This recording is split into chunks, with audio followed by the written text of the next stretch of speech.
Hi guys and welcome back again to my YouTube channel. So yun guys, kumusta naman po kayo?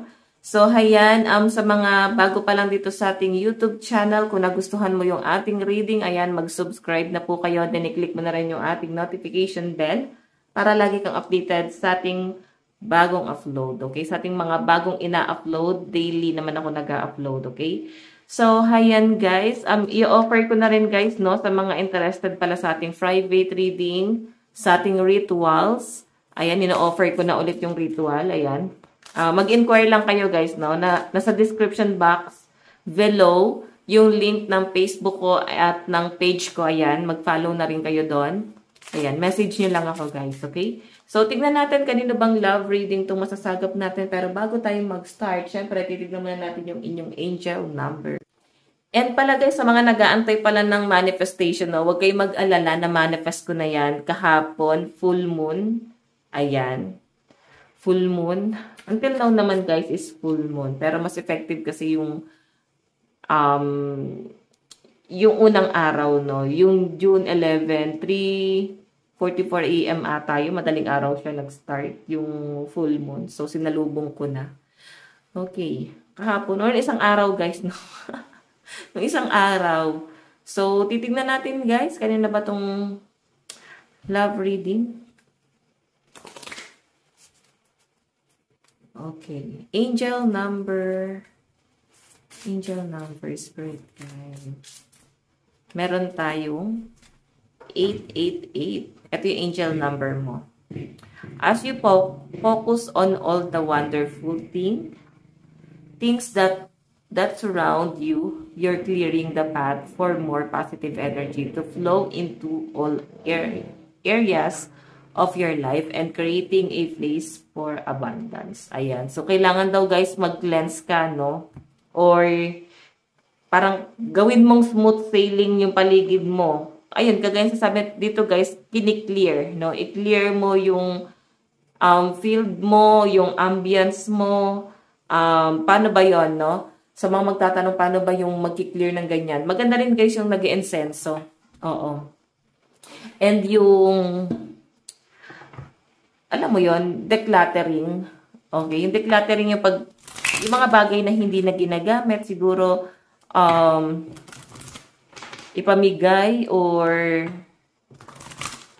parang or itapon or kung ano man ang pwedeng gawin dyan sa mga gamit na hindi na talaga guys ginagamit, no? Kung kailangan siguro is yung field mo mismo is cleanse na cleanse. I think masyadong negative yung paligid mo. Kasi sabi rito guys, ay no, para mapalapit sa inyo yung abundance, yung swerte. Pwedeng nahaharang ng mga negative energy sa paligid mo eh. Okay, so tignan pa natin.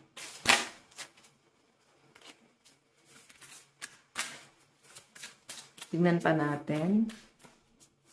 Angel number, spirit guide. Meron tayong 666. I am centered.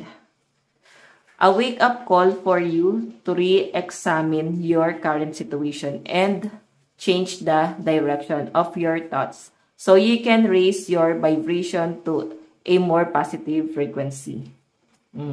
More on ano talaga to guys, no? Pag-cleansing yung nakikita ko dyan. Okay, so yun ang inyong angel number. Okay? Sige, dagdag pa tayo ng isa. Dagdag pa tayo ng isang angel number para sa inyo. Number 2, I am diplomatic.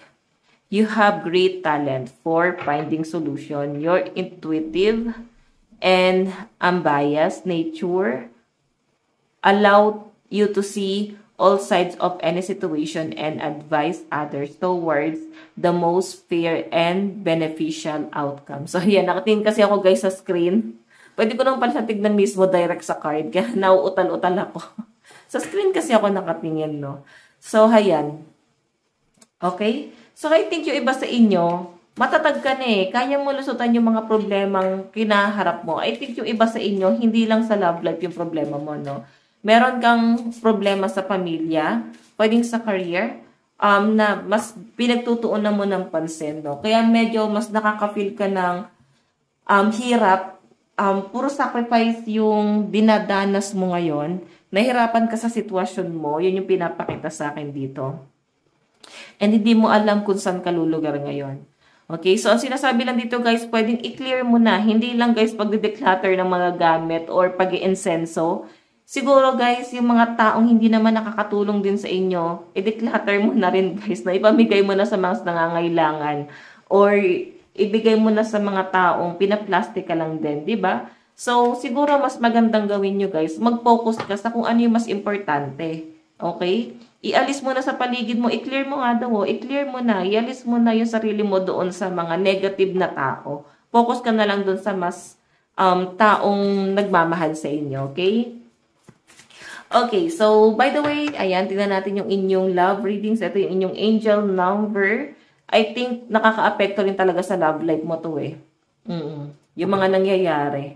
So parang yung iba sa inyo, as in down na down ka ngayon, pinapakita lang sa akin dito na parang nahihirapan kang mag-decide ngayon kasi maski love life mo, financial, pamilya, nahihirapan ka, no? Hindi mo alam kung sino yung tatakbuhan mo ngayon.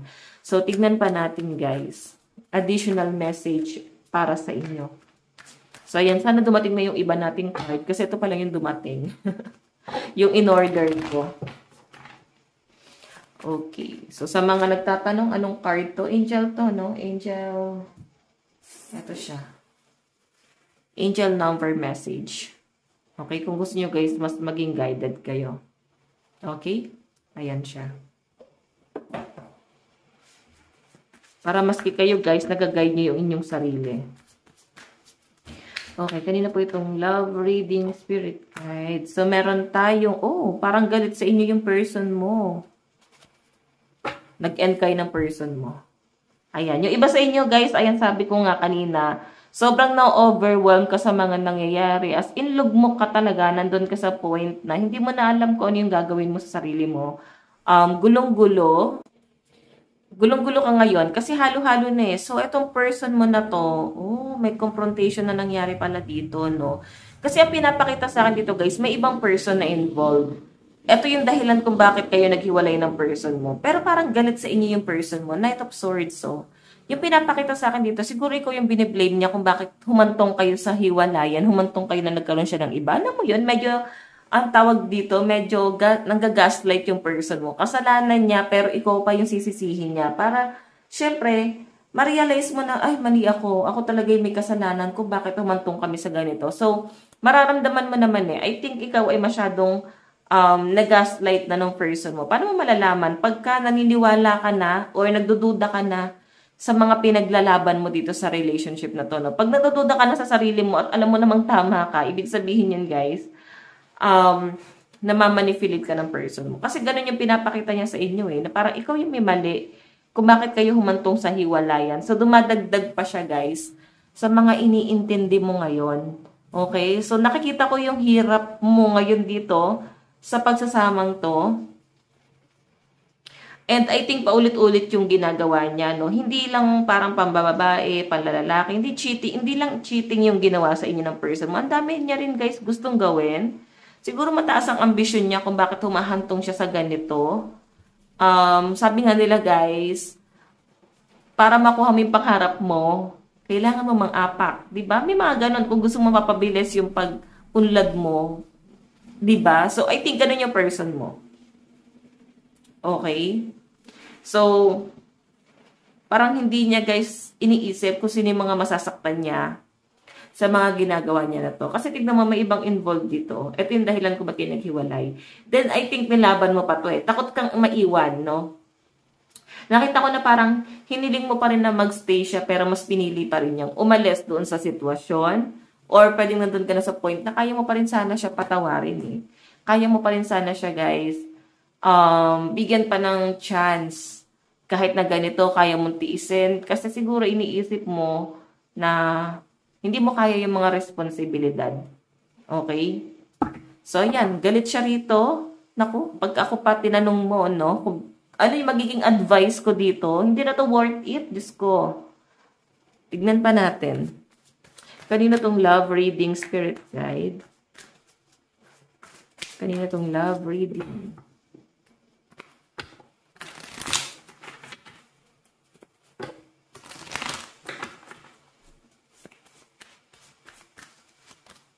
O death. Naku.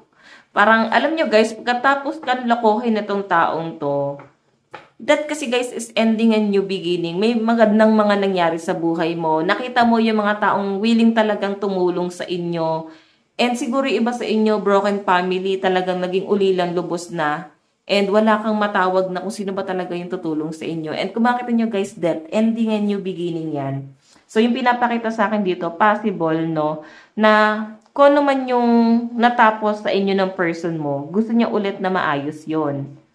Okay? So, baka masabi niya na naman, madama niya na naman si ex. So, kaya nga sinasabi ko, hindi na to worth it. Kasi, ayan talaga yung pinapakita ng card, guys. Death and ending and new beginning yan. So, kung may natapos, may bagong cycle sa inyo. Okay? And nasa yun na ang decision dyan kung tatanggapin mo pa sa buhay mo to. Okay? Titignan natin. Ayan, malakas ang energy ng mga air sign, Aquarius, Gemini, Libra. Meron tayong King of Wands. So, yung pinapakita sa akin dito guys, merong iba. Meron kang ibang nakaka-talking stage or ibang nagugustuhan na rin siguro. Or pwedeng merong bago na paparating sa inyo kasi dalawa na sila dyan, no? Okay, tabi nga muna natin to. May nakikita ako dito guys na may ibang nauhumaling sa inyo, si King of Wands. Inaantay ka lang na itong taong to. Travel. Hindi ko alam, no? Pero na-channel ko na energy is parang engineer itong taong to. Okay? Or something na sa mechanic siya, no? So, pwede automotive. Basta sa mga mechanic, computer, ayan, industry, yung nakikita ko sa person mo. So, something na mahilig siya mag-explore. Medyo artistic tong person na to. Mahilig ba sa art? Ito kasi person mo guys, wala lang to eh. Pero nakuha niya pang mag-cheat, no? Parang nonsense. Someone na wala ka namang mapapala sa taong yan, no? Ano pa ba mapapala mo sa taong to? Manloloko na nga. Wala ka talaga mapapala. Pwedeng wala ka rin napala sa pera dito eh. Kahit ano, wala siya na itulong. Siguro dahil nga under ka ng pagiging manipulative nitong taong to. Nandun ka sa control, no? Nakokontrol ka niya. Kaya ganito ka ngayon mag-isip. Okay? So, ayan, meron ditong someone new. Hindi ko naman masabi na parang mas better. Medyo tusurin kasi yung nakikita ko dyan. Kaya parang mapapaisip ka rin eh. Ano ba? Igugawa ko ba to? Or parang in or out yung energy na nakikita ko sa inyo. Medyo pagdududahan mo yung taong yan, no? Ano intention niya? Okay? So, tingnan pa natin. Meron tayong, guys. Willing siyang ipaglaban ka. Nako, eto ha, 2 tao itong nakikita ko nga habol sa inyo. Someone from the past and nakikita ko someone from the past din to. Ano ba to? Mga ex mo ba to? Or someone na parang ginost ka? Basta meron ako nakikita rito 2 taong gusto kang ipaglaban. Ayan. Eto guys, pakikipaglaban to. Oo. So, ikaw, kung ayaw mo nang magulo, let go mo tong 2 to. Maghanap ka ng taong hindi komplikado. Feeling ko kasi masyadong conflict tong person na to. Okay? Pero, mahal ka na to, oh. So, kung tatanungin mo, mas piliin mo yung, syempre, yung hindi cheater, di ba? Pipiliin mo ba yung niloko ka? O iba sa inyo, guys, pwede mapapaisip ka kasi. Sabihin na natin na, hindi nga ako niloko nito. Pero, mama's boy naman, mama's girl, or walang paninindigan, walang pangarap, pwedeng ganon. Eto, nanloko, pero nakikita mo yung pagiging matapang niya. Siguro, pinagtanggol ka naman or nag-effort naman kahit hindi ka naman pinahawak ng pera, no? So, pwede kasi guys na siya yung nagmamanage, no? Etong person na galit sa inyo. Ito to. Pwede siya kasi nagmamanage ng pera kung ba't ayaw kanya ng ma-stress. And ito naman, someone na to, once kasi medyo malambot kasi nakikita kong energy niya. Okay? So, I think mag-aalangan ka dito sa 2 to. Sa isa nga lang, may stress ka na. Ano pa yung 2 tao, diba? So, tignan pa natin. Kanina tong love reading, spirit guide. So, taas muna natin to. Okay. Kanina tong love reading.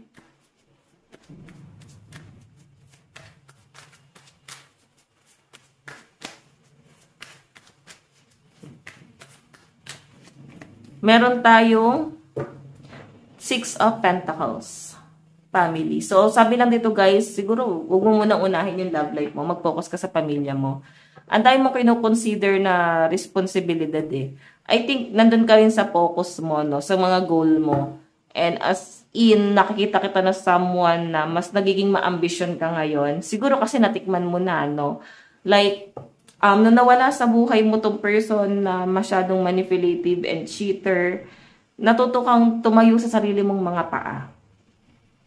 Okay? So, nakikita kita na someone na, paano ba? Someone na nag-i-improve na, may swerte. Kagaya na nasabi kanina sa angel number mo, di ba? So, kailangan i-cleanse mo yung paligid mo kasi may mga negative energy sa paligid mo na nakaka-apekto sa'yo. Okay?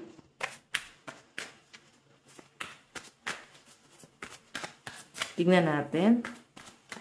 Meron tayong the Hierophant. Parang meron ditong parang gusto ko yung pagkasunduin. Meron ditong tao na gusto ko yung, parang mag-usap, parang magkasundo kayo, pag-usapan nyo yan. Ganyan, i-secure nyo yan. Parang ganun yung sinasabi niya rito na, parang masyado ng immature yung relationship na yan kung hahantong pa kayo sa ganitong hiwalayan.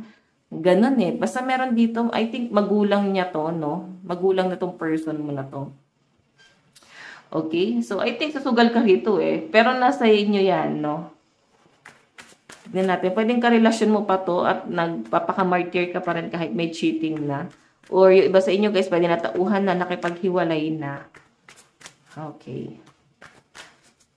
Tignan natin. Meron tayong King of Pentacles. So, King of Pentacles. Malaki edad sa inyo ng taong yan. Oo, malaki yung edad sa inyo eh. Malayo yung agwat sa pinapakita sa akin. So, kaya siguro masyadong komplikado, no? Kasi, isa pa sa mga kino-consider mo, malaki yung agwat sa inyo. Pero siguro, kung mahal mo naman, wala namang issue yun, di ba? Pero siguro, nagkakaroon ng issue sa'yo dahil pwedeng sa ano yung sasabihin ng mga tao. Parang ganun. So, pag people pleaser ka talaga, isipin mo sabihin ng ibang tao. Pero kung ikaw yung tipo ng tao na hindi mo iniisip yung judgment ng mga kapitbahay mo, pag-chismisan ka, wala sa inyo yan guys eh. Kasi isipin mo ha, pakakainin ka ba nila kung magpapa-apekto ka or isipin mo kayo sabihin ng ibang tao. Wala naman silang maiambag sa pag-asenso mo eh. So gawin mo kung ano yung nararapat. Okay? Tingnan natin. Additional message. Meron tayong soulmate. Diba soulmate, soulmate mo. Naku. So, sino dito yung soulmate mo? Check ko nga. Check ko ha. Sino yung soulmate mo? Si past person, si ex ba? Si ex ba? O itong si new person. Kasi parang pareha silang past eh. Sino yung soulmate mo rito? Oh, yung nag-betray daw sa'yo ng paulit-ulit. So, I think itong ex mo. Betrayal po yung 4 of flower and 6 of flower, parang paulit-ulit. Tapos nagkaroon ng issue sa mga kaibigan. So, siguro, ini-impluensyahan ng mga barkada. Okay. So, ang soulmate mo, itong ex mo na nakit sa inyo ng paulit-ulit. Tignan natin. Meron tayong creativity. So, actually, guys, willing naman din magbago yung person na yan. So, siguro gustong bumalik sa inyo kasi nga, na-realize niya na, ayoko rito. Yun nga lang nalaman mo eh. No? Kaya nga naghiwalay kayo. Nagkaroon ng confrontation. At pinanindigan niya na lang din siguro guys. Kasi nahiya siya. Okay. Love advice. Love advice. Meron tayong spiritual maturity. So, alam nyo guys, may pagbabago ako nakakita dito sa person mo na to. Oo. Ayan o. So, darating sa point na magmamature din yan. Pag nagkaroon ng matinding karma tong person mo na to. So, siguro kasi ito, magiging panakitbutas mo lang tong si someone na nag-e-explore. Like, parang binigyan mo ng chance pero hindi mo naman talaga mahal tong taong to. Ito talaga yung gusto mo. Okay? Kasi nakikita ko mukhang babalik ka eh. Kasi nakita mo naman nandiyan yung death, no? Ending and new beginning. So, nakikita ko dito na parang babalik ka pa rin sa person mo. Lalo na kung kayo ay may mga anak. Okay, siguro isa yun sa i-consider nyo ng person mo. May anak tayo. So, kailangan natin ayusin to. Parang ganun. Okay, so titignan natin. Energy.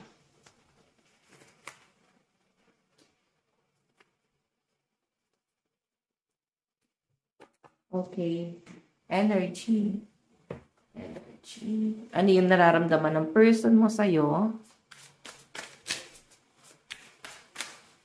Nararamdaman ng person mo sa'yo?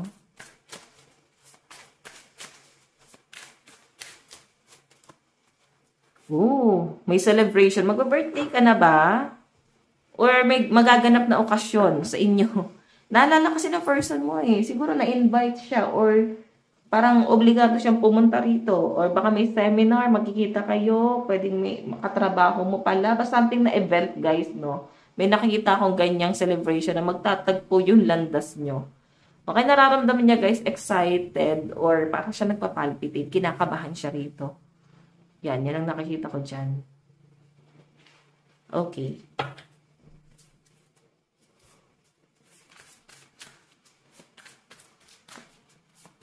Okay, so tignan natin ano naman yung tingin sa inyo ng person mo. Kasi kinakabahan siya rito eh. Hindi siya makapag-isip no kung ang panong approach yung gagawin niya sa inyo. Okay.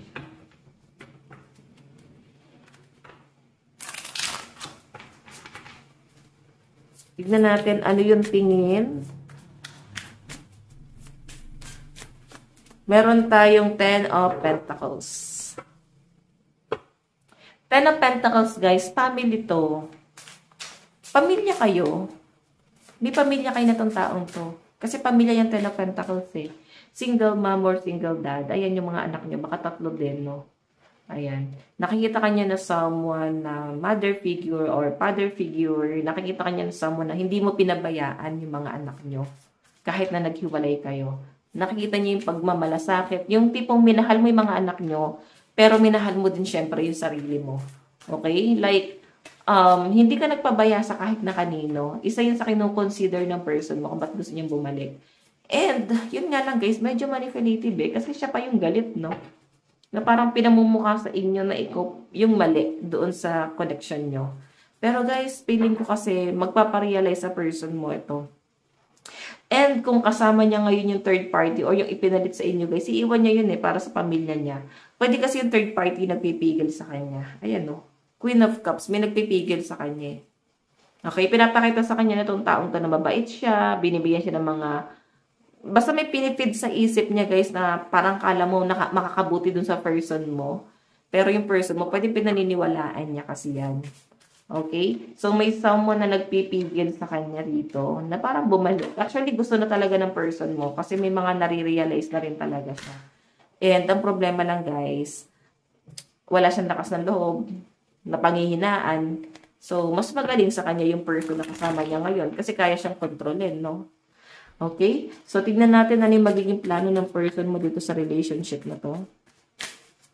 Ano yung magiging plano ng person mo dito sa relationship na to. Meron tayong King of Pentacles. Ayan. Medyo mabagal guys si King of Pentacles, no? Pero nakatanaw siya sa inyo. Pwede nyo na-stockan ito. Nakikibalita siya. Anong lagay mo na? Ano na ba yung sitwasyon mo ngayon? So, yun yung pinapakita sa akin dito. Kumusta ka na ba ngayon? Okay, so ayan. Lagi siya nakatanaw, no? Parang lagi kang iniisip na tong taong to. Ano yung plano niya? Wala pa ako nakakita ng plano niya kasi medyo mabagal, no? Pero parang pinag-iisipan niya muna yung mga hakbang na gagawin niya rito. Pero naisip niya yung pamilya niyo. Okay? Kung pamilya kayo. Tignan natin ano naman yung outcome. Outcome spirit. Ano po yung outcome? Meron tayong 3 of Cups. So, undecided talaga, guys. So, may nagtatalo kasi sa isip niya na 2 tao, eh.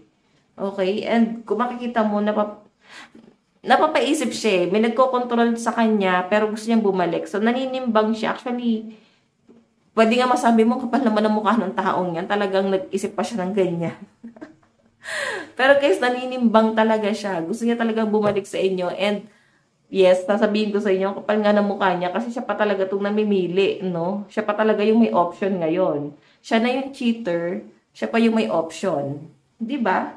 So, sige, tignan natin yung zodiac sign. Nako. Okay. Zodiac sign sa side ni person. Meron tayong Scorpio, Cancer, Virgo, and Aries. Meron tayong Gemini, Aries, Taurus, Leo, Virgo, and Cancer.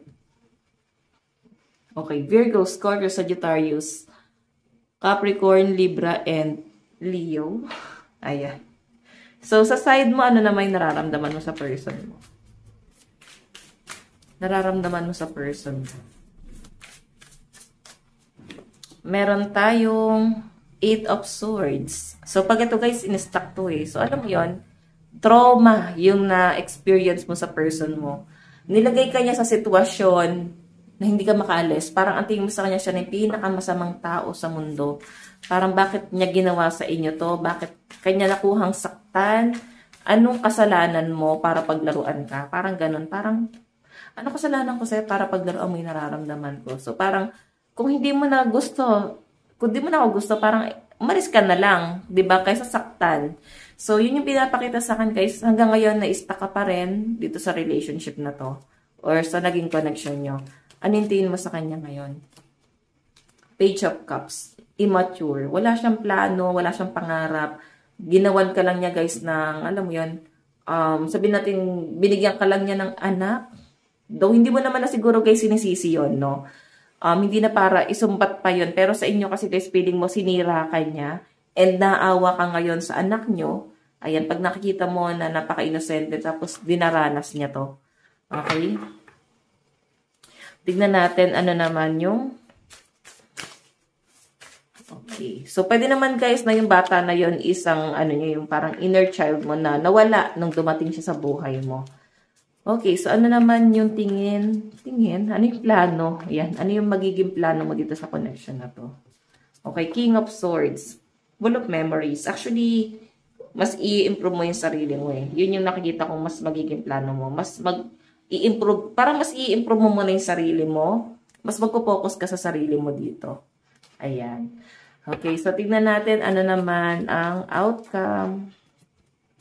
Puro travel yung nakikita ko sa inyo. Hindi na para lingunin pa siya. Okay, kung pabalik siya, parang feeling ko pahihirapan mo to. Kasi parang naka-move on ka na. Parang literal na wala ka nang nararamdaman sa taong to. Once na bumalik siya sa inyo, kahit nga ngayon eh, baka wala ka nang nararamdaman. So, since dalawang tao yan lumalabas sa atin, may option ka naman.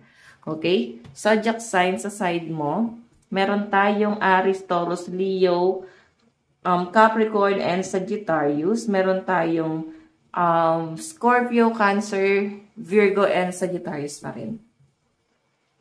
Okay. Sagittarius, Libra, Pisces, Capricorn, Leo, and Taurus. What else? Okay. So, meron tayong Gemini, Aries, Cancer, Aquarius, Scorpio, and Virgo energy. Ito tayo guys ng 3 cards. Saan napapunta tong relationship na to?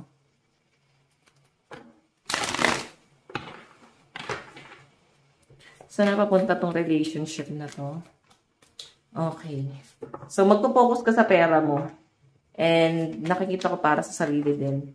Meron tayong strength. Kaya no, mas pagyayamanin mo yung yung sarili mo. Alam mo, more on improvement talaga to.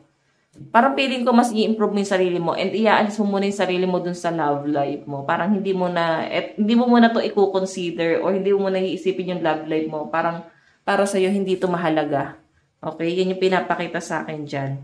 Parang puro sa pera, sa career, yung focus mo. And guys, si Empress is abundance. Okay? Magtutuloy-tuloy yung daloy ng pera sa inyo. Love advice. Okay. Meron tayong unrequited love. So, di mo rin maintindihan ano gusto mo sa taong to. Pwede nga ngayon baka tinatawanan mo na lang nung naka-move on ka na.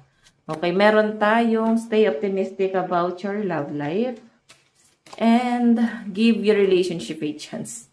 Diba? Sabi ko sa inyo maayos niya pa rin yan. So, yun nga lang guys, masakit na kasi paulit-ulit niyang ginawa. Okay? Pero choice mo pa rin yan. Kung ako yung tatanungin nyo, wag na. Kasi pag binalikan mo yan, magsisi ka pa rin. Okay? Like, magsisi ka na dahil pala hindi mo na pinatawad.